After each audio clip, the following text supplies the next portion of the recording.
खबर शामिल करते हैं इस्लामाबाद से। नेपरा ने चंद घंटों बाद ही अवाम पर एक और बिजली बम गिरा दिया।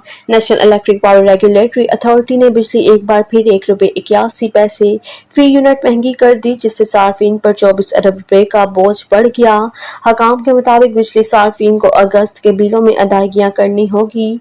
बिजली की कीमत में ये नया इजाफा जून की माहाना फ्यूल एडजस्टमेंट की मद में किया गया है। बताया गया है कि जून में पानी कोयले से कम सस्ती बिजली पैदा की गई। नेपरा के मुताबिक दरामदी LNG और महंगे फर्नेस ऑयल से ज्यादा बिजली पैदा की गई। जून में दरामदी LNG से 10.3% ज्यादा बिजली पैदा की गई। जून में मेरिट ऑर्डर की खिलाफ वर्जी से 95 करोड़ 70 लाख रुपए का इजाफी बोझ पड़ा।